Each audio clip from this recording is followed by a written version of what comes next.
Peugeot 308 in questa giornata d'estate, una vettura che a noi è piaciuta tantissimo, adatta per tutta la famiglia. 4,25 m di lunghezza, 1,80 m di larghezza, 1,45 m di altezza.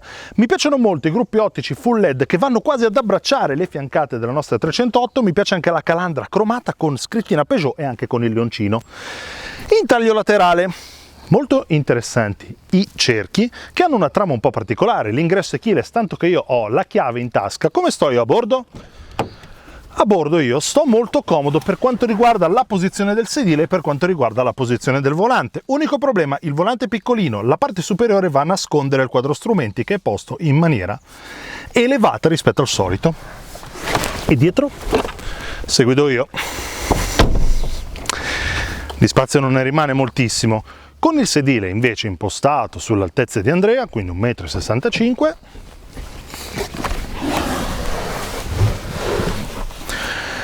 direi che ho tutto lo spazio che serve, complice il sedile anteriore che può essere spostato tutto in avanti sulla slitta grazie al vano portaoggetti veramente piccolo. Non posso gestire le bocchette dietro, però ho un ingresso molto comodo dove andare a ricaricare, grazie al quale posso ricaricare il mio smartphone. Non mi piace soltanto davanti la Peugeot 308, mi piace anche dietro, ampio il paraurti, soltanto un po' pesante questo portellone che rivela un bagagliaio con 400 litri di capacità che diventano fino a 1300 nel caso in cui andiamo ad abbattere i sedili posteriori. L'altezza di sponda un pochino abbondante, sotto non abbiamo niente di che, se non un piccolo spazio direi per insomma gli oggetti più piccoli. Perché ho detto che ci è piaciuta tantissimo questa 308? Scopritelo insieme a me ad Andrea. Bene amici di Automoto.it, siamo al volante della 308 2000 turbo diesel, 150 cavalli, 370 Nm di coppia e sulle prestazioni, Luca, non possiamo proprio lamentarci. Niente da dire, bella briosa, bella spinta, bella aggressiva, bella sportiva anche, bella sportiva, poi questo volantino così piccolino aiuta nella sportività, è agile anche in città, pur non essendo piccolissima la vettura, città non è neanche grandissima, ma 4,20 m. Questo volantino è quasi divertente, la porterei, la butterei in pista da ricordoli proprio per usare questo volante così piccolo, che sulla destra ha i comandi per l'infotainment, si può anche rispondere alle chiamate, e sulla sinistra abbiamo i comandi anche qua per il volume, per cambiare stazione e anche la sorgente. Mancano purtroppo i comandi vocali. Vabbè, ce ne faremo una ragione. Il cambio è un cambio a 6 rapporti. Allora, devo dire che la leva è carina. Luca, tu come l'hai trovata? Sì, il pomello del cambio si impugna bene. Si impugna bene, però è un po' rumoroso. I francesi non riescono a sincronizzare tanto i loro cambi e ha sempre gli innesti un filo. Non è duro, non è però. Non lo so, diciamo che non è preciso, non è fluidissimo, non è preciso, però voglio dire, le marce sono ben spaziate e fanno il pari con le prestazioni che sono veramente molto interessanti. Anche le sospensioni secondo me assorbono bene, è un po' un compromesso tra rigidità e comfort. Io le avrei voluto un filino più rigide, Andrea. Sì, beh, sai che i francesi tendenzialmente tarano sul morbido. A me è piaciuto tantissimo questo vetrone sopra la nostra testa, che vabbè non è apribile. Ho caldo alla testa però c'è la tendina che noi non possiamo chiudere tutta, non perché ghigliottiniamo la telecamera, ma filtra particolarmente sì. il sole. Non abbiamo ausili per cambiare il tipo di risposta dell'acceleratore, quindi sport, normal, eco, eccetera eccetera, è sempre molto briosa. Noi ci appropinquiamo alla rotatoria e proviamo la tenuta di strada. Ok, giriamo. Adesso mettiamo la freccia correttamente per uscire, giù tutto l'acceleratore e spinge, ragazzi, spinge, ottima coppia, ottima ripresa, anche quando sei tra 80 e 120, viaggia questa 308. Poi la coppia in basso, quindi anche con marce alte, se devi fare il sorpasso, non hai quel patema d'animo, ce la farò, non ce la farò, non devi scalare, ce la fai, anche perché è bello elastico. Esatto. Lo vedremo dopo. Rumorosità? Attenzione.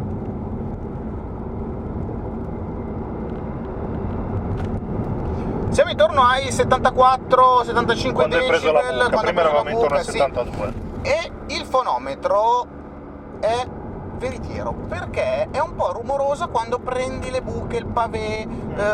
Diciamo che il rumore di fondo non è altissimo, però si sente il rotolamento e l'asfalto, senti quasi all'orecchio la grana dell'asfalto, entra dentro. Allora, comfort di guida, guardate quanto è incassato il vano portaoggetti, l'abbiamo già visto anche su altre Peugeot, su altre Citroën, insomma. Si è sdraiato, che sono a 20 cm. Io devo dire, ecco, adesso le gambe dritte, per cui è pazzesco quanto spazio ci sia. Certo, posso venire tutto sotto anche per lasciare più spazio a chi siede dietro, e dal punto di vista del design della plancia mi piace moltissimo questo squarcio esagonale, un esagono ovviamente irregolare, mentre invece qualche problema l'avete visto parzialmente in fase di presentazione con la posizione di guida, perché se è vero che con il sedile sto comodo, altro non si può dire per la visibilità del quadro strumenti, che insomma viene un po' complicata dalla posizione del volantino. E qua la funzione di Gianni Pinotto ci viene utile, perché invece io, che sono più basso, quindi tenendo il sedile più alto, vedo benissimo il volante sotto al quadro strumenti. Di solito gli strumenti li vediamo dentro le razze del volante, sì, cioè dietro la corona del volante, qua invece ci io sopra e io ho una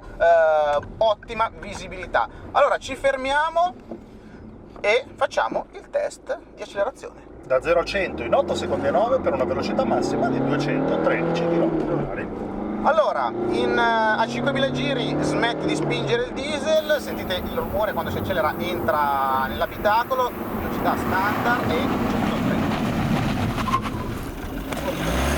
Allora, ha beccheggiato particolarmente, per il discorso delle sospensioni non rigidissime, però non si è scomposta. Non si è scomposta. Io non ho schiacciato tanto il pedale, cioè nel senso ho schiacciato tanto, ma la forza che ho dovuto fare non è stata eccessiva, è una frenata di emergenza che possono fare tutti. Sospensioni, come abbiamo detto, assorbono bene i dossi, ma hai notato che il contagiri è al contrario? Sì, pensavo di essere ubriaco quando sono salito a quando l'ho bordo, preso, la madonna quanto sto andando a giriati, in realtà era zero, perché gira al contrario. Davanti ai miei occhi ho un display dove vedo le solite informazioni sul consumo medio, su dove stiamo andando. Mi vengono riportate anche le indicazioni del navigatore, e questo è una cosa che mi è piaciuta. Dicevi della plancia, a me non dispiace, anche se i materiali non sono particolarmente premium, ma ci stanno, voglio dire, non mi sembra una cosa più che sufficiente, decisamente più.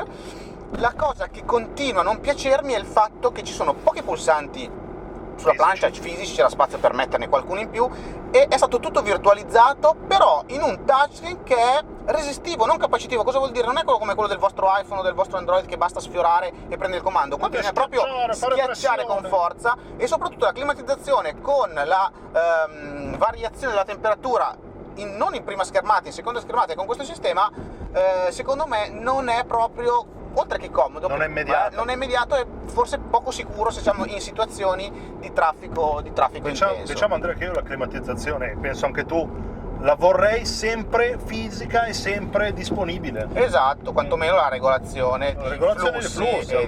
Allora, è incredibilmente verde, ma io non ho nessuno dietro, quindi mi fermo un secondo per farvi vedere che lo start e stop entra sempre, anche prima di fermarsi, e quando mettiamo la retromarcia entra la retrocamera. Adesso però passiamo, perché se no dobbiamo stare qua fermi 10 minuti al semaforo di Montevecchia. Due cose da dire: allora, tanti sistemi di sicurezza elettronici, l'Active City Brake, come lo vogliamo chiamare, protezione all'angolo cieco. C'è anche il cruise semi-adattivo, è un cruise strano, poi te lo racconto, Luca. Adesso facciamo il solito test da 40, ok, siamo a 40, siamo in terza marcia, giù tutto l'acceleratore e 50 adesso, vabbè, la coppia c'è, elastico, motore. sufficienza. Allora, cruise control, l'ho attivato, e quando i veicoli davanti a me in autostrada rallentavano, la macchina ha rallentato, quindi ho detto: oh, che bello, è adattivo.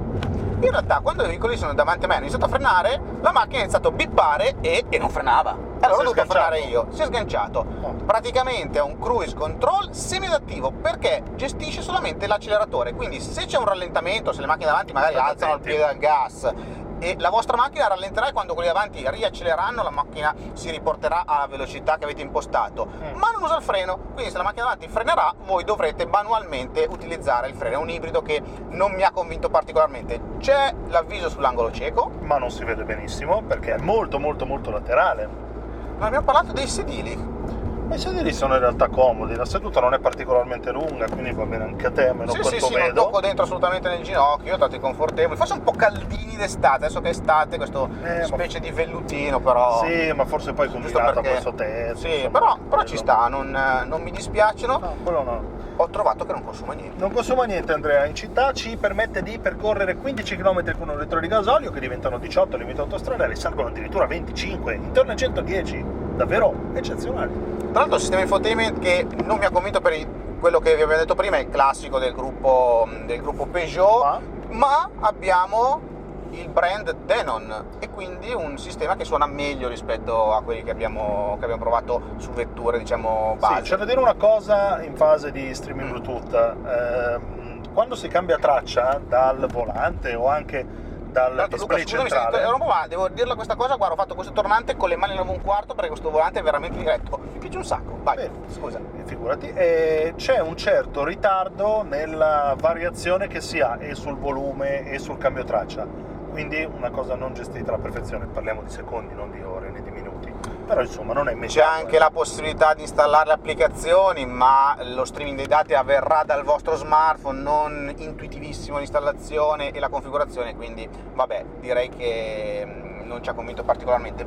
Mi ha convinto tanto invece il parcheggio automatico. Qua a sinistra c'è una bella P e vedete, non solo possiamo fare le manovre di ingresso e anche di uscita dal parcheggio parallelo, ma anche dai parcheggi perpendicolari al senso di marcia, quindi molto comodo, funziona bene. Voi dovete solamente ingranare la marcia, prima retro e girare il volante. Tra l'altro di default cerca parcheggio a destra, se invece metti la freccia lo cerca a sinistra. Lo cerca a sinistra, il volante verrà gestito automaticamente dal computer di bordo. Se la costa! Perché prendo il mio smartphone, caro Andrea? Perché questa vettura ha 250 accessori, per cui in un taglio tipicamente tedesco anziché francese. Tra l'altro, prego, tanti portaoggetti. Quello che mi è piaciuto tanto è che questo portaoggetti qua ha un simpatico portabottiglie che ha un movimento stranissimo per l'estrazione. Non lo so, mi è piaciuto, mi perdevo il tempo a giocarci. Che bella vita che fai. Allora, partiamo da 18,8 nella versione base di Peugeot 308, nella nostra versione quindi il 2000 turbo diesel di cui vi abbiamo parlato fino adesso partiamo da